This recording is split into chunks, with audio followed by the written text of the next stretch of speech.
Welcome to the Christian Contrast podcast, where we talk about how living for Jesus leads us to live differently than the world around us. And we got Dan and Garrett with you as usual, and joined by our illustrious lead pastor, Gary Aloysius Keith. Aloysius. Inventing a middle name for you. Just go with it. I will. So we are really excited because this Sunday is our first in-person church services that we're going to have in the past 3 months. We are back June 21st, our in-person services. Hopefully, if you're listening to this or watching this, you've got the email about it. If you haven't got the email about it, you can just go to our website, lbf.church, and you can sign up right there. There's a couple of purposes for us getting together to do this episode of the podcast. One is just to sort of get behind the curtain a little bit and just share. We know the prayer and the thought and the wranglings and the questions that have gone into this. But for the average churchgoer, they might just think there's snap decisions being made. So just kind of letting people behind the curtain. And then also hopefully answering some frequently asked questions as we continue to get ready so that people can know a lot about what to expect. So here's what I thought we could do to start. How about we just each take a moment and talk about what it is that we are looking forward to, a couple things that we're looking forward to as we get to gather again on Sunday. So Garrett, you want to start us off on that? Let me start us on that. People who know me know that I am a people person.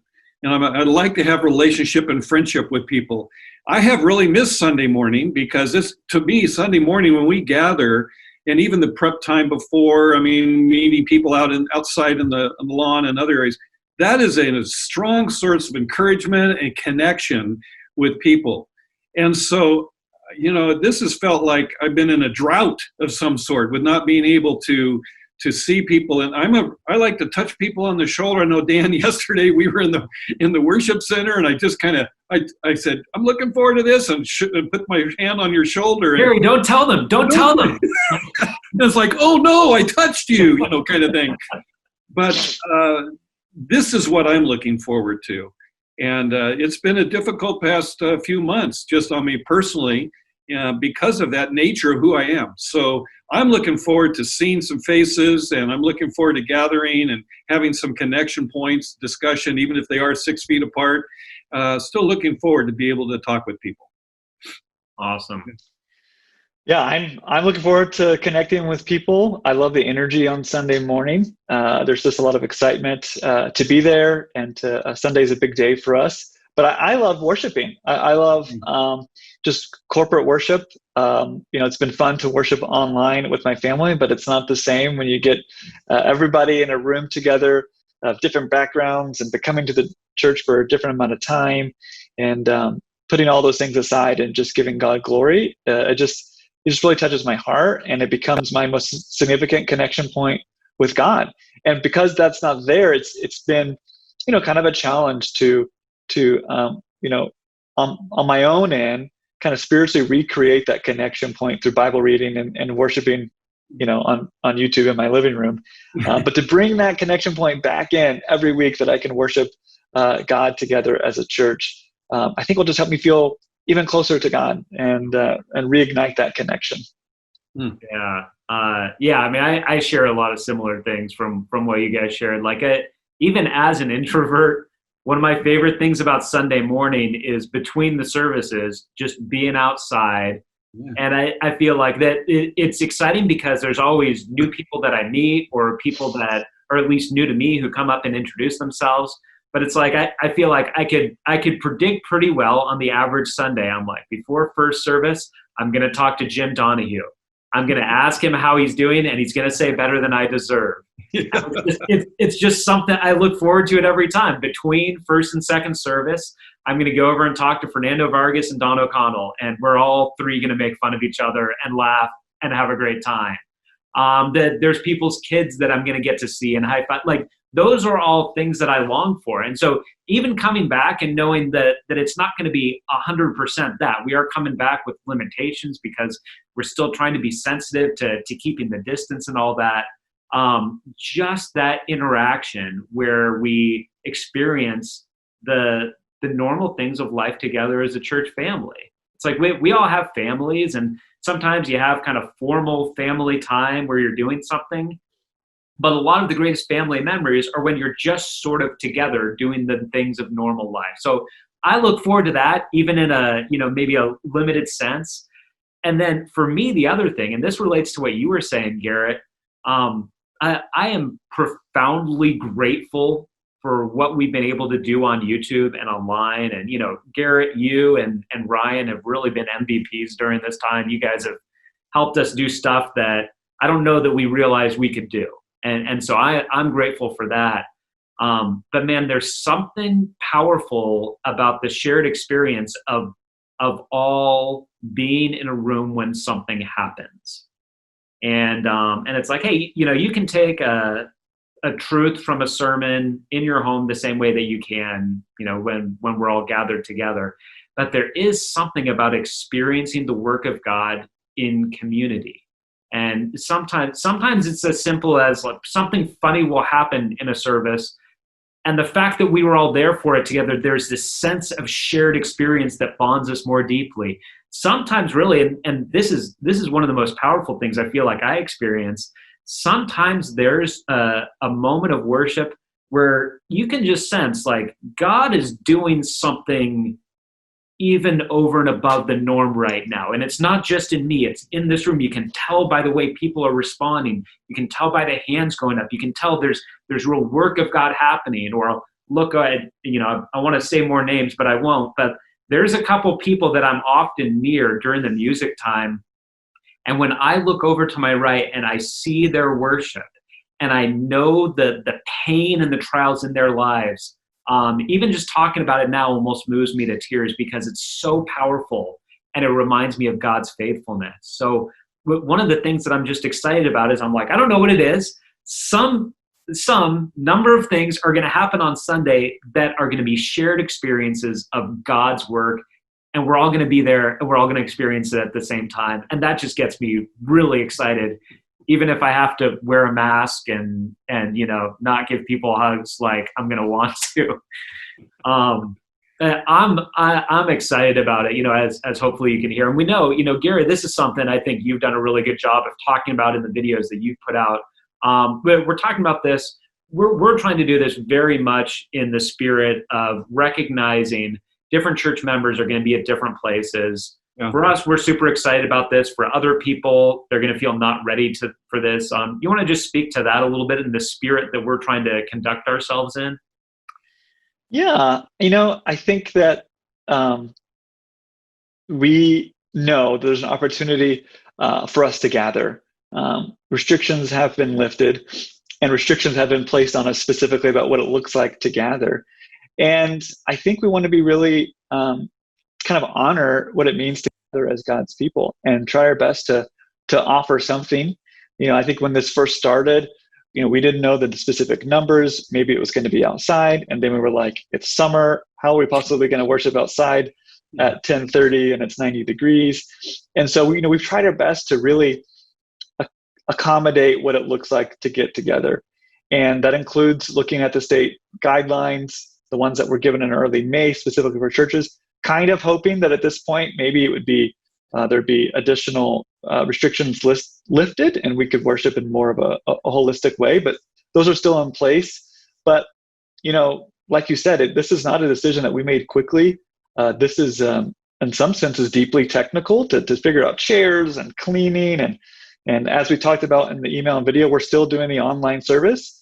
So for the first time, we'll be doing an online service specifically recorded for the weekend, and then also creating a Sunday morning gathering. And so there's been a lot of thought and a lot of prayer really to do the best that we can to offer an opportunity to worship God. And something we'll talk about a little bit later is what does it feel like for us to come to church with restrictions. But in some sense, there's always things that we can't fully express worship in the way that we might want to, or feel things infringing on our preferences, whether it's a 5-minute drive to church or a 15-minute drive to church, or whether the kids are wearing what you wanted to wear, or whether or not they're feeling ready to go to church. There's always something that we might fall back to and say, today I'm not able to connect to God the way that I want to.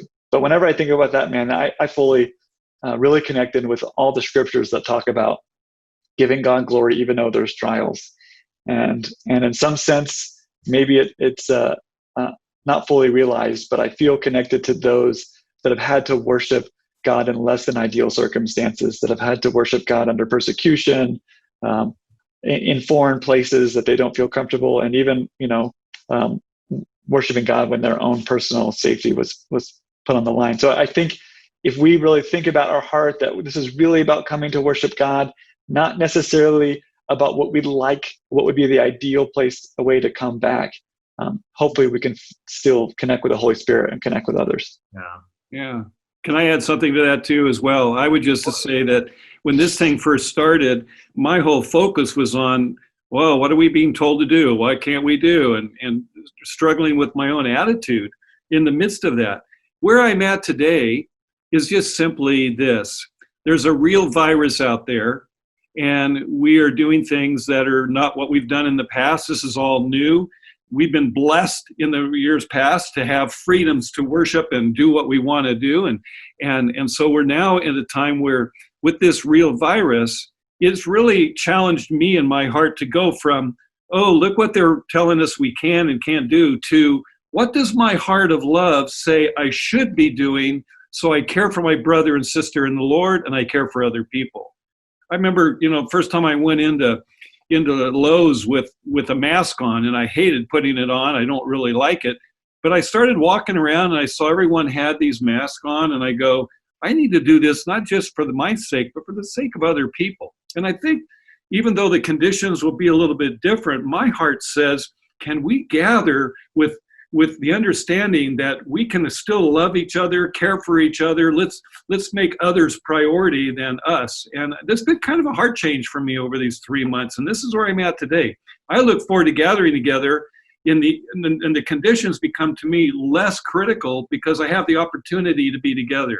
We have to accept the fact that it's not going to be the same for a while, and that some people with a very real virus don't feel safe to come. So we'll provide support and care. But for those of us who can, let's love one another and let's do what's necessary for an hour when we're together inside a building to really experience what you talked about, Dan, the unexpected. What is God doing? What is going to be that moment? How is God going to use, however we gather together in a smaller setting? We'll still have music. We're going to have message. We're going to have hosting time. And yes, there will be a mask on for an hour while you're wearing it inside for the sake of other people, for recycled air and all the things they're telling us. But we still get to worship together. So my heart is saying, boy, I hope we can get together and just love each other in tangible ways as we love the Lord. Yeah. And it was funny the other day, because I'm like you, I mean, probably like most of us, like I don't like the mask thing, like just like all of us, it's frustrating. It feels constricting, all of that. But just the other day, and I can't even remember now what the stores were because I'm not in a lot of stores these days, but there's one day where in pretty quick succession, I went into 2 different stores. And I had my mask with me, and I was walking up to the door. I always look at the doors to see if they're requiring masks, and the place wasn't requiring masks. And so I kind of had it in my hand and walked in, and the workers there were wearing masks. None of the other customers were wearing masks. And I thought, oh, okay. And I just kind of held it in my hand. The next store that I walked into had the same thing, had the mask right by me, walked in, all the workers were wearing masks. All of the customers in line were wearing masks. And nobody was mean to me, but they all just kind of looked at me, waited a second, went on, and I grabbed my mask and I put it on because it was crystal clear. In the first store, putting on my mask was not important to the people. In the second store, putting on my mask was important to the people. And so I think like you're saying, it is an opportunity for us to defer to one another and show love to one another, just recognizing that even for any of us, I know people are all over the board. That there are people at our church that feel like the masks are absolutely not necessary. Yeah. We're not here to even try to convince you otherwise, but to say, even if you think they're unnecessary, it clearly is meaningful and clearly does set some other people at ease. And it's not a massive thing for us to ask. It's like you said, it does strike me where you were saying, Garrett, I'm like, there's a lot of talk about privilege in our country, and it just is a reminder in general of the privileges we experience in general in the United States, and then the privileges specifically we've experienced as Christians in the United States. The fact that this is so hard for us probably speaks more to our own sort of high expectations for comfort than it does to the actual oppressive standards that we need to have. That we're so used to no restrictions, and man, that the soap dispensers better be working great, and the automatic toilet better be flushing itself, and the air conditioning better be right at the right setting. That we're not used to this in general. And so I think God is probably, it seems hard to believe that one of the things that God is doing isn't to break us of our absolute dependence on comfort and get us out of that mode. So I don't know if that's a good sell, but come to church on Sunday so that you get broken of comfort. That's great. We're just I've just been asking myself over and over again, what does love require of me? I mean, Jesus gave us this one command, and it applies whether we're talking about face mask or walking in the community or wherever we're at. How can I be an ambassador for Jesus in this very tough, uncertain situation that affects not just people who are part of LBF church family, but our entire community and my family and all these things that go on? And so that's a good question. I just keep that in my head. What is love requiring for me in this moment? And God, would you lead me in how I can love other people and do it even if it's uncomfortable to me? That's a great question for all of us. That's good. Yeah. I've got a couple questions we can go through. You've collected some questions. Yeah, questions people might be having about the reopening, and I thought I could shoot them out to you guys and let me know what you think. We are the first one is about masks, so we're asking everyone to wear masks, especially when they come indoors. So does that mean that we have to wear masks while we're singing? Well, while we're indoors, if we're singing indoors, the answer would be yes. And I know I've never sung with a mask on. I'm going to probably practice it before I come on Sunday, kind of see what that's about. But it's going to be a challenging situation. But I think even in our expression of singing, we will be able to enter into worship much better, whether we have a mask on or not, as we sing. So I want to encourage people to sing and leave their mask on for that hour. Yeah. And I know this is, just in talking about a little behind the curtain, this is one, Gary, it's like, this one was one we really wrestled with because we're very sympathetic. It's like nobody wants to wear a mask while they're singing. But because of the fact that it's sort of like, if you're going to wear a mask for anything, this is sort of one of the things that it would be wise to wear a mask for. And yeah, it is one of those things where it's difficult and it's, limiting. And at the same time, it is just one of those things that we're saying, we're trying to figure this out. We're prayerfully approaching it. We're probably erring a little bit more on the cautious side, although there's lots, the bulk of the churches that I know about are doing what we're doing and having people wear masks inside. We're trying to figure this out along the way. If something happens that makes us think that we feel free to move forward without them, we would do that. But yeah, that's what we'll be dealing with on Sundays with the whole inside time, including the singing time. You see, I think the mask issue is complicated because, first of all, it's obtrusive to us and we have to wear something. But second of all, as we listen to the different public officials and authorities, there's just been hit and miss with masks. I mean, it's like one day it's super important, the next day it's not. And so when it's not important, we go, oh, I want to believe that because that feels better. But I get the confusion. And Dan, I think you said it well when you say we may be a little overcautious right now, but we don't know for sure. Mm-hmm. I read an article just recently about what Japan is doing. They wear masks just for pollution issues in the country, and they're seeing a whole different lower infection rate because they're just used to wearing masks. Now, it's not just about masks, but that has to be a contributing factor. So when we gather in church on Sunday, we got 100 people gathering. And let us care for one another and see what God does in our midst, even with masks on.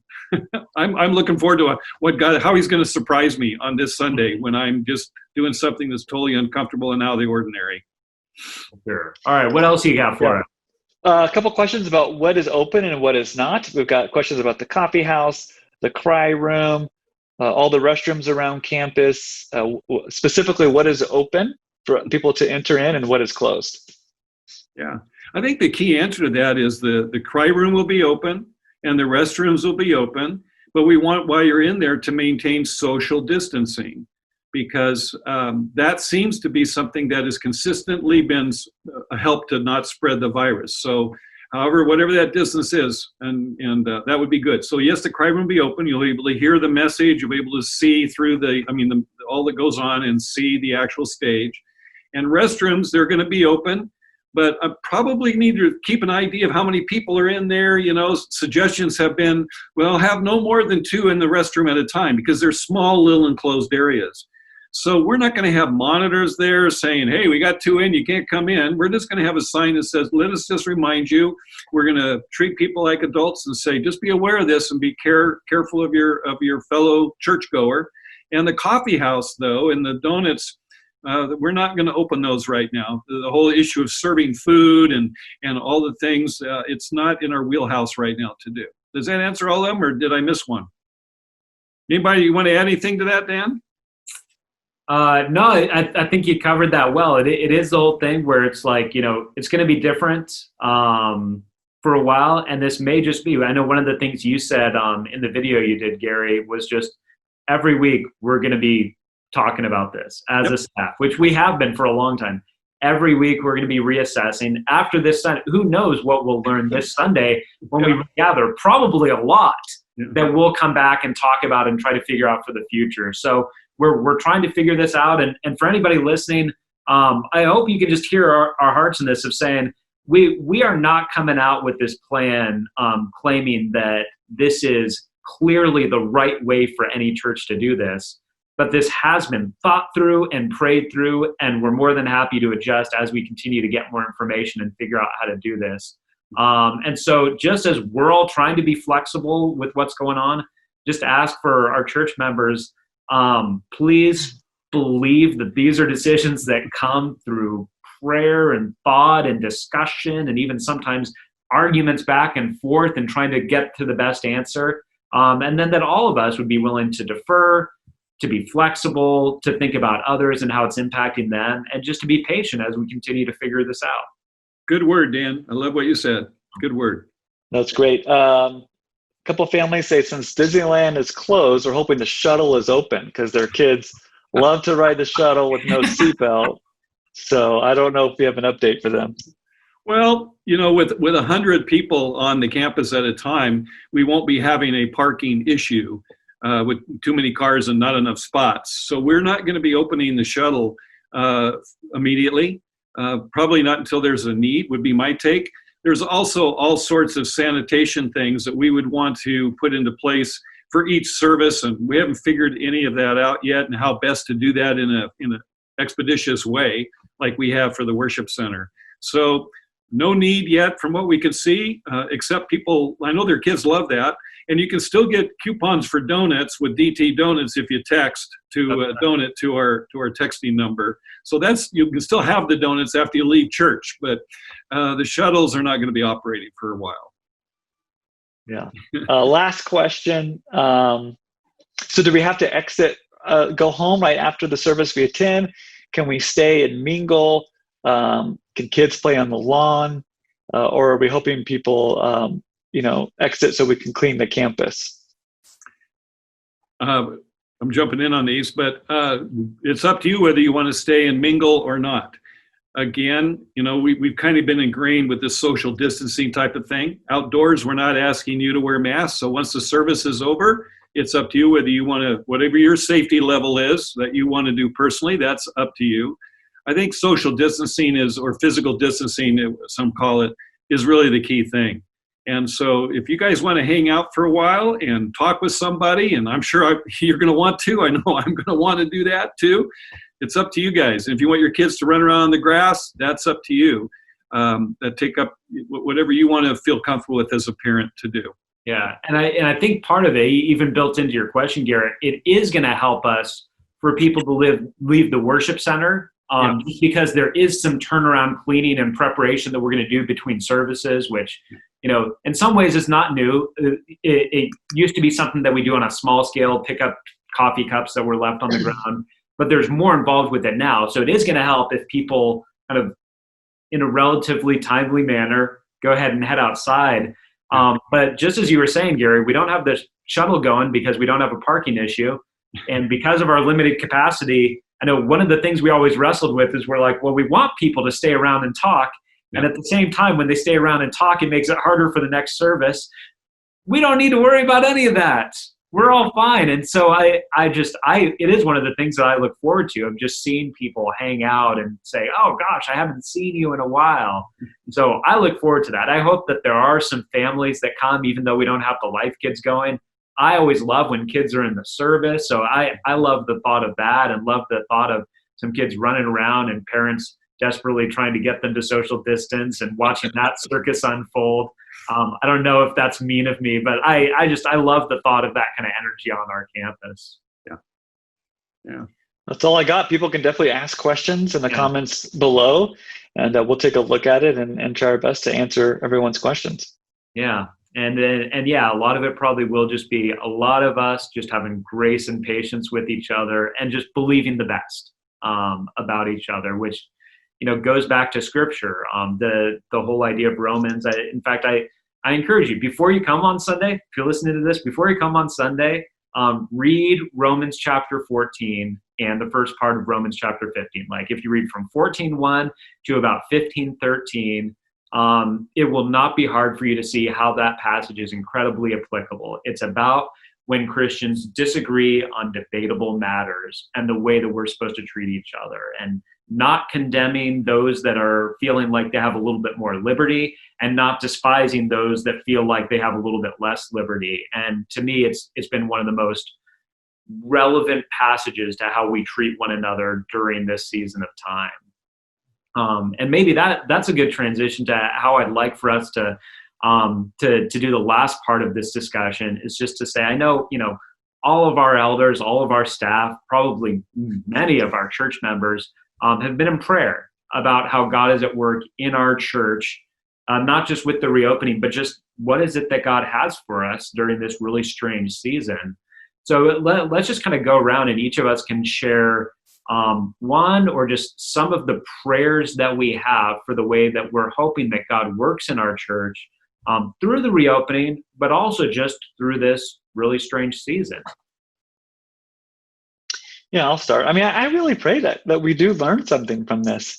Something that we've touched on a little bit is that through this change and this transition, and maybe it's uncomfortable, there is a spiritual connection with God and the Holy Spirit, because they have an opportunity to overcome something and to change something in our heart.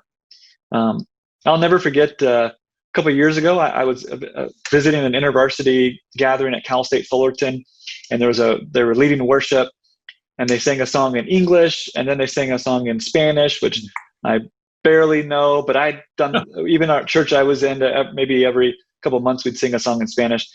And then they sang a song in Mandarin. And the words are up there in Mandarin. And I had a clear connection of like, this is not normal for me to worship like this. But I connected with God in a way like never before, because it made me think about all the millions of people who aren't like me, that still worship God, and God still connects with them. And it was a song that I knew, like, the actual music, but not a song that I didn't know Mandarin. But I didn't let that, I tried not to let that get in the way that I connect with God, but instead use it as an opportunity to connect even deeper. And my prayer is that people would take the feelings that they have, whether it's uncomfortable, whether it's maybe even some frustration, and maybe even some anger, and give that to God and say, God, these are in my heart. I know they probably shouldn't when it comes to attending church and worshiping you. Work on me, reveal in me areas that I need to give over to you, and still connect with you and still worship in you. So my prayer is that through this time, no matter how long it is that we have a deeper connection with God, and we have a deeper meaning of what it means to be a part of the body, and what it means to come together and worship God no matter the circumstances. Yeah. Awesome. Yeah, I would probably say, Dan, something similar. I've been personally trying to ask God, what are you doing in me through this time? Because I don't think we humans we do not do well in living in uncertainty.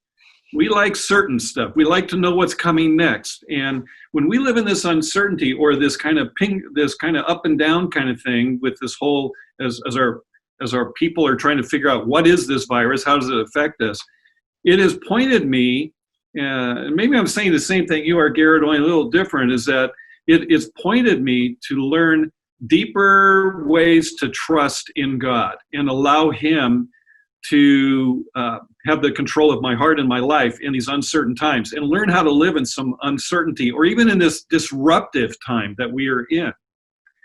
A couple of things come to mind right away. I did a quick little video. It's been a while now, on a devotion about a song called "Great Is Thy Faithfulness," and I went back to Lamentations chapter 3, and I think that is something that I've just kind of claimed as God. God, great is your faithfulness to us. Your mercies are new every morning, even though we don't know what that morning holds.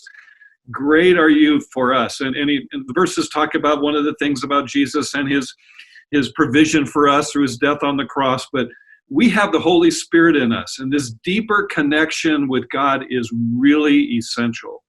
And I remember this last week, I talked to the men in the Wednesday night Bible study, and I brought a very familiar passage out of John 15. And if you've ever read John chapter 15, Jesus talking to his disciples, and he's basically got two messages. One is, abide in me, stay close to me, stay connected to me, remain in me, and that's where your hope will be, not in the times that are around us. And the second thing in verses 12 through 17 is just quickly, abound in my love. I've said it to you all the way back in chapter 13. I'm saying it to you now in chapter 15. Love one another. So I hope that God grows us as a church. And as we get back together in trusting him and in seeing his faithfulness to us, even in these disruptive times, and learning to control him, or not to control him, learning to let him be in control when there's uncertainty in our life, which is the way we've been living. And then let's take new effort to abide in him, to trust in him, to walk in him, and to love others. I think those seem very basic and very foundational to our faith, but I think they're more important than ever before. And that's what I hope for our church. Man, that's awesome. I'll just add, I mean, those things you guys are saying have been prayers for myself and for my family and for our church. I know one of the things that struck a lot of us when we started doing the online church thing and weren't able to gather is just, it was an opportunity to be reminded that the church is not a building. Mm-hmm. And I think that's always a great thing all right, the church is not a building. The church is the people of God, the flock, the bride, the body of Christ. So it gave us a chance to remember that. And I think even within that, one of the opportunities, if we take that next step, it's a good step to say, wait a second, God is hearing my prayers and my singing, and God is speaking to me through his word just as much if I'm sitting at home. Like he's still present there. But I think maybe the next step after that is to be reminded the church is a people, and as a people, we have a mission.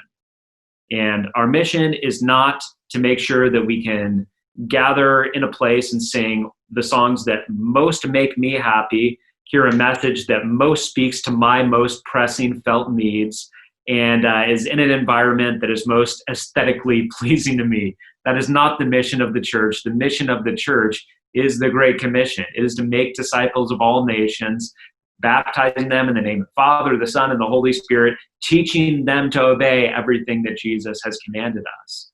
And so when we think about this, it's an opportunity for us to think, gosh, well, I'm frustrated that I can't go to my small group Bible study, or frustrated that I can't do this. But even more to say, as we start to move towards greater sort of freedom and movement, to say, what are the opportunities that I want to maximize now, not just for the gathering of the church, but for the mission of the church? And I think, man, if we can take that step, and if God leads us as Life Bible Fellowship Church through this, and we end up being more in tune with the fact that we are on a mission from Jesus, who's to say what great things could come from this? I don't know. It's hard to say we would ever come back to a point of being like, I'm glad this happened, because none of us are going to be glad for the horrible results of this. But man, it would not be the first time that God brought an amazing, great good that never would have come without really horrible surrounding circumstances. So we know he's at work, and I look forward to us being more in tune with our mission. So Dan, let me ask you, I know that you're starting a new series this coming week.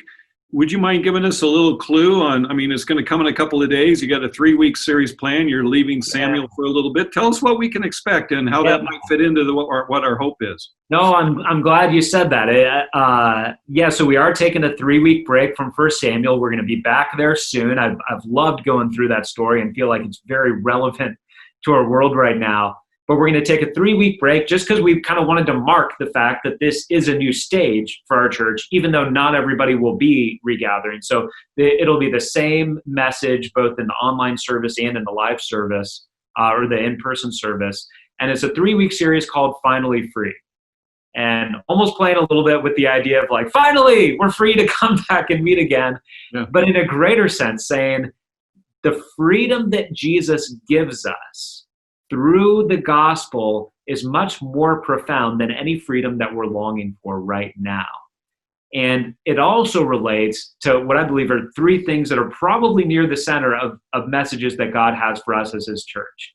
Freedom from living in slavery to fear, freedom from the burden of pride, and freedom from selfishness so that we can love one another. And those are the 3 weeks. Free from fear, free from pride, free to love. And God willing, it'll be a chance for us to look at the profound freedom that Jesus has given us, and also to take in, where we're going to be actually encouraging people to pray through these themes each week, to take a day and even fast to really seek the Lord on the themes of fear and pride and love. And God willing, that we can come through these 3 weeks as individuals and as a church, kind of having this sense of togetherness, like, we feel like God's speaking to us in these 3 areas, and we want to move forward in greater freedom from fear, greater freedom from the pride that tears us apart, and greater freedom because of the love that we've received to love one another in ways that are sacrificial, that we are happy to sacrifice for the good of people that God loves dearly. So thanks for teeing me up on that. Really excited about this. God willing, it will be really timely and helpful.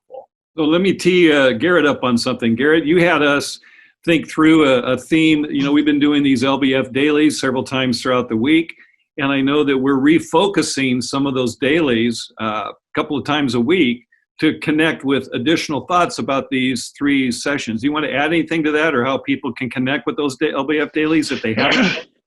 Yeah, I mean, I would love for people to follow us on social media. The LBF dailies drop both on Facebook and on Instagram, as well as on YouTube. And I think it's a great place to connect with the message after Sunday. And so we're possibly even doing some podcasts like this to connect in for a couple of reasons. One, I love dialogue. We take these things that Dan teaches, and there's such good wisdom, and there's so many great ways to apply it practically. But I love to get into how it affected people, what questions they might have, how they're applying it to their life. And so not only do we just want to put out content, we love to encourage conversation. And something that's happening uniquely in this time is that there's both going to be a Sunday gathering and an online gathering.